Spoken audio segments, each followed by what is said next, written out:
Hello friends, स्वागत है आपका हमारे यूट्यूब चैनल पर। मैं आपके लिए लाई हूँ प्राचीन भारतीय इतिहास से रिलेटेड सेट नंबर 11, जिसमें 501 से 550 तक क्वेश्चन कवर किए जाएंगे। पिछले सेट आपको हमारी प्लेलिस्ट में मिलेंगे, वहाँ से पढ़ सकते हैं। तो चलिए आज की वीडियो स्टार्ट करते हैं। क्वेश्चन नंबर 501, संगम युग का इतिहास मुख्यतः किस क्षेत्र से संबंधित है? ऑप्शन है दक्षिण भारत, उत्तर भारत, पश्चिमी भारत या पूर्वोत्तर भारत। संगम युग का इतिहास जो है वो मुख्यतः दक्षिण भारत से संबंधित है, तो इसका राइट आंसर जो है वो दक्षिण भारत रहेगा। नेक्स्ट है, संगम साहित्य मुख्यतः किस भाषा में रचा गया? ऑप्शन है तमिल, संस्कृत, पाली या प्राकृत। संगम साहित्य जो है वो तमिल भाषा में रचा गया है, तो इसका राइट आंसर जो है वो तमिल रहेगा। नेक्स्ट है, संगम युग में प्रमुख राजवंश कौन से थे? ऑप्शन है चेर, चोल और पांडे। ऑप्शन बी मौर्य, गुप्त और कुषाण। सी पाल, प्रतिहार और राष्ट्रकूट। डी चालुक्य, राष्ट्रकूट और पल्लव। संगम युग में जो प्रमुख राजवंश थे वो थे चेर, चोल और पांडे। ऑप्शन ए इसके लिए राइट आंसर रहेगा। नेक्स्ट है, चेरों का प्रमुख क्षेत्र किस आधुनिक राज्य से संबंधित था? ऑप्शन है केरल, पंजाब, बिहार और राजस्थान। चेरों का जो प्रमुख क्षेत्र है वो केरल राज्य से संबंधित था। ऑप्शन ए इसके लिए राइट आंसर रहेगा। नेक्स्ट है, चोलों का प्रमुख क्षेत्र मुख्यतः किस नदी घाटी में था? ऑप्शन है कावेरी, गंगा, नर्मदा और सिंधु। चोलों का जो मुख्य क्षेत्र था वो कावेरी नदी घाटी में था। कावेरी इसके लिए राइट आंसर रहेगा। नेक्स्ट है, पांड्यों की राजधानी कौन सी थी? ऑप्शन है मदुरई, कांची, तंजावुर या पुहार। पांड्यों की जो राजधानी थी वो थी मदुरई। इसका राइट आंसर रहेगा। नेक्स्ट है, चोलों का प्रसिद्ध बंदरगाह कौन सा था? ऑप्शन है पुहार, मुजिरस, मदुरई या वंजी। चोलों का प्रसिद्ध बंदरगाह जो है वो पुहार, इसके लिए राइट आंसर रहेगा। नेक्स्ट है, पुहार का दूसरा नाम क्या था? पुहार का दूसरा नाम जो है वो कावेरीपट्टिनम। ऑप्शन ए इसके लिए राइट आंसर रहेगा। नेक्स्ट है, चेरों का प्रसिद्ध बंदरगाह कौन सा था? ऑप्शन है मुजिरस, पुहार, कावेरीपट्टिनम या ताम्रलिप्ति। चेरों का जो प्रसिद्ध बंदरगाह था वो था मुजिरस। ऑप्शन ए इसके लिए राइट आंसर रहेगा। नेक्स्ट है, मुजिरस का संबंध मुख्यतः किस प्रकार के व्यापार से था? ऑप्शन रहेंगे समुद्री व्यापार, घोड़ा व्यापार, कृषि व्यापार, केवल स्थानीय व्यापार। मुजिरस का जो संबंध था वो था समुद्री व्यापार से, तो इसका राइट आंसर जो है वो समुद्री व्यापार रहेगा। नेक्स्ट है, संगम काल में रोमन साम्राज्य के साथ व्यापार का प्रमुख प्रमाण क्या है? ऑप्शन है रोमन सिक्कों की प्राप्ति, रोमन मंदिरों की प्राप्ति, रोमन राजाओं के अभिलेख या रोमन सेना की उपस्थिति।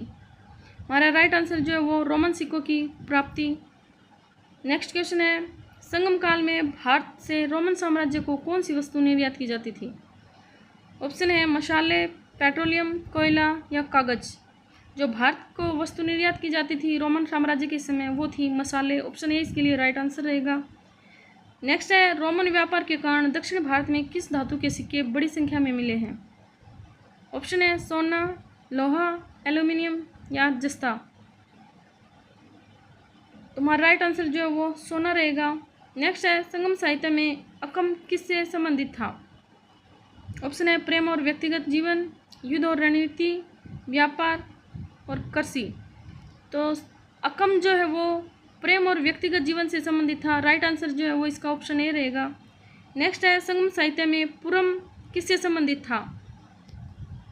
पुरम का संबंध जो है वो युद्ध और सार्वजनिक क्षेत्र से था। ऑप्शन ए इसके लिए राइट आंसर रहेगा। नेक्स्ट है, एटुतोके का अर्थ क्या है? ऑप्शन है 8 संकलन, 10 गीत, 5 महाकाव्य या 18 ग्रंथ। तो ऑप्शन ए इसके लिए राइट आंसर रहेगा 8 संकलन। नेक्स्ट है, पट्टू पाटू का अर्थ क्या है?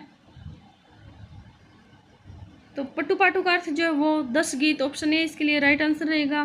नेक्स्ट है, संगम साहित्य के 2 प्रमुख संग्रह कौन से हैं?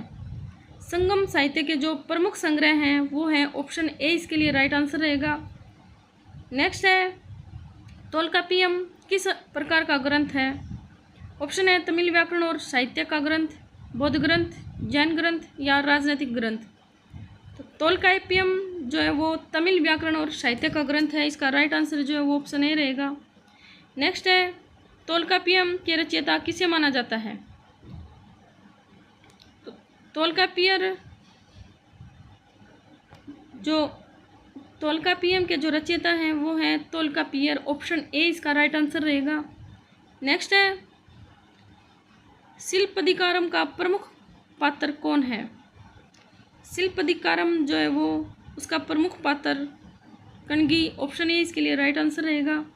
नेक्स्ट है, शिल्पदिकारम में कणगी के पति का नाम क्या था? कणगी के पति का नाम जो है वो कोवलन। ऑप्शन ए इसके लिए राइट आंसर रहेगा। नेक्स्ट है, मणिमेकले किस प्रकार का ग्रंथ है?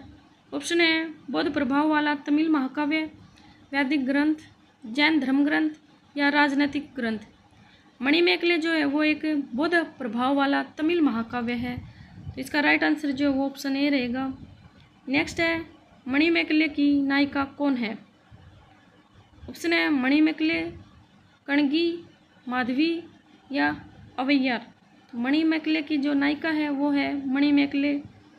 नेक्स्ट है, तिरुवल्लुवर की प्रसिद्ध रचना कौन सी है? ऑप्शन रहेंगे तिरुकुरल, शिल्पदिकारम, मणिमेकले, तोलकाप्पियम।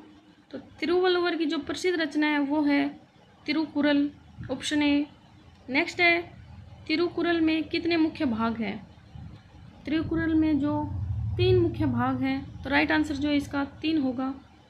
नेक्स्ट है, तिरुकुरल के 3 मुख्य भाग कौन से हैं?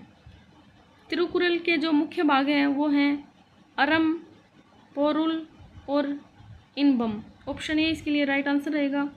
नेक्स्ट है, संगम काल में ग्वालियर कौन थे? ऑप्शन रहेगा स्थानीय सरदार, विदेशी व्यापारी, सैनिक दास या बौद्ध भिक्षु। संगम काल में जो ग्वालियर थे वो थे स्थानीय सरदार या मुखिया। ऑप्शन ए इसके लिए राइट आंसर रहेगा। नेक्स्ट है, संगम काल के प्रसिद्ध चोल शासक क्यारिकाल किस कार्य के लिए प्रसिद्ध थे? ऑप्शन है सिंचाई एवं युद्ध विजय, बौद्ध धर्म प्रचार, गुफा निर्माण, नालंदा निर्माण। तो हमारा राइट आंसर जो है वो सिंचाई एवं युद्ध विजय रहेगा। नेक्स्ट है, करिकाल चोल से संबंधित प्रसिद्ध सिंचाई निर्माण कौन सा है? ऑप्शन है कलणी बांध, सुदर्शन झील, नागार्जुन बांध या पुष्कर झील।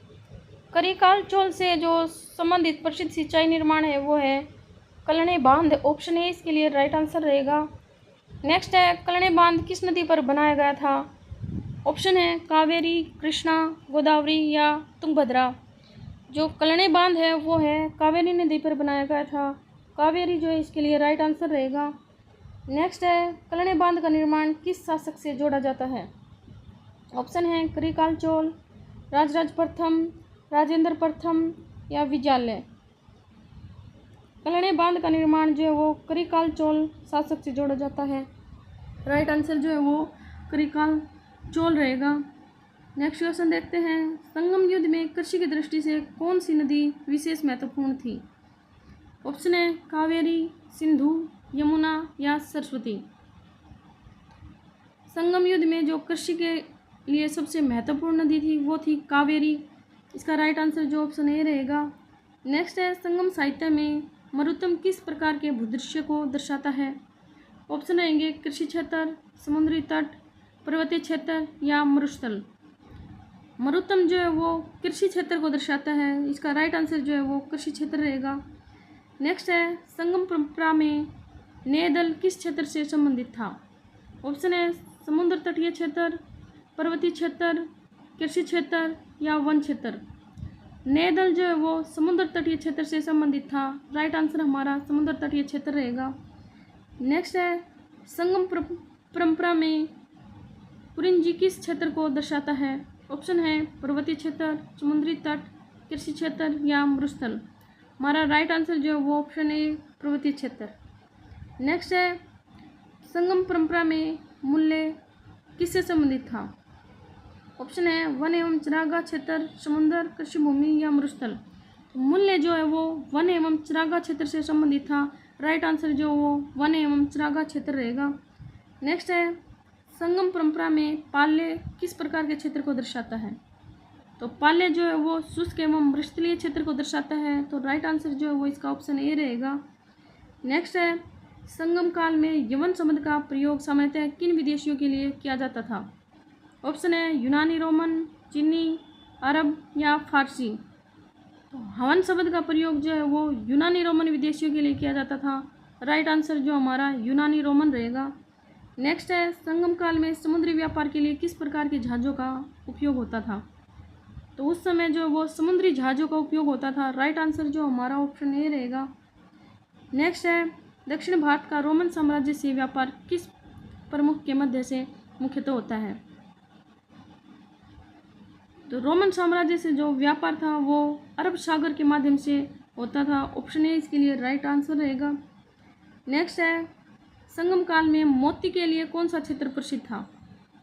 ऑप्शन है पांड्य क्षेत्र, चोल क्षेत्र, घेर क्षेत्र या कांची क्षेत्र। संगम काल में जो मोती के लिए प्रसिद्ध क्षेत्र था वो था पांड्य क्षेत्र। ऑप्शन ए इसके लिए राइट आंसर रहेगा। नेक्स्ट है, पांड्य क्षेत्र में मोती उत्पादन का प्रमुख केंद्र किस तट से संबंधित था? ऑप्शन है मन्नार की खाड़ी, कच्छ की खाड़ी, बंगाल की खाड़ी का उत्तरी तट या मालाबार तट। मोती उत्पादन का जो प्रमुख केंद्र था वो था मन्नार की खाड़ी। ऑप्शन ए इसके लिए राइट आंसर रहेगा। नेक्स्ट है, चेर क्षेत्र की वस्तु के व्यापार के लिए विशेष प्रसिद्ध था। यानी कि चेर क्षेत्र जो वो कौन सी वस्तु के व्यापार के लिए प्रसिद्ध था? हमारा राइट आंसर जो है वो काली मिर्च, इनकी काली मिर्च के व्यापार के लिए विशेष प्रसिद्ध था चेर क्षेत्र। नेक्स्ट है, प्राचीन दक्षिण भारत में मसालों का व्यापार किस विदेशी क्षेत्र तक प्रसिद्ध था? ऑप्शन है रोमन साम्राज्य, चीन मात्र, जापान मात्र या मध्य एशिया मात्र। प्राचीन काल में जो है वो प्राचीन दक्षिण भारत में मसालों का जो व्यापार था वो रोमन साम्राज्य के क्षेत्र तक प्रसिद्ध था। ऑप्शन ए इसके लिए राइट आंसर रहेगा। नेक्स्ट है, संगमकालीन समाज में कवियों का क्या स्थान था? ऑप्शन है राजाओं के दरबार में सम्मानित स्थान, समाज से बाहर, केवल धार्मिक कार्यों तक सीमित या सैनिक पद पर नियुक्त। जो कवियों का जो स्थान था वो था राजाओं के दरबार में सम्मानित स्थान। ऑप्शन ए इसके लिए राइट आंसर रहेगा। नेक्स्ट है, संगम साहित्य में प्रसिद्ध महिला कवयित्री कौन थी? जो संगम साहित्य था उसमें जो महिला कवयित्री थी वो थी अवैयार। ऑप्शन ए इसके लिए राइट आंसर रहेगा। नेक्स्ट है, संगम काल में किस धर्म का प्रभाव दिखाई देता था? संगम काल में जो है वो वैदिक, स्थानीय और अन्य धार्मिक परंपराएं दिखाई देती हैं। ऑप्शन ए इसके लिए राइट आंसर रहेगा। नेक्स्ट है, संगम साहित्य प्राचीन दक्षिण भारत के अध्ययन के लिए क्यों महत्वपूर्ण है? तो इसकी जो महत्वपूर्ण का कारण जो है वो है यह समाज, अर्थव्यवस्था, राजनीति और संस्कृति की जानकारी देता है। ऑप्शन ए इसके लिए राइट आंसर रहेगा। नेक्स्ट है, संगम युग की अर्थव्यवस्था का प्रमुख आधार क्या था? तो इसकी जो अर्थव्यवस्था का मुख्य आधार था वो था कृषि, पशुपालन और व्यापार करना। ऑप्शन ए इसके लिए राइट आंसर होगा। आज की वीडियो यहीं समाप्त होती है। मिलते हैं अगली वीडियो में, तब तक बाय बाय। आपको मेरी वीडियो अच्छी लगे तो लाइक करना, ज़्यादा से ज़्यादा शेयर करना और सब्सक्राइब करना ताकि मेरी आने वाली हर वीडियो की नोटिफिकेशन आपको मिलती रहे। Thanks for watching video. Thanks दोस्तों।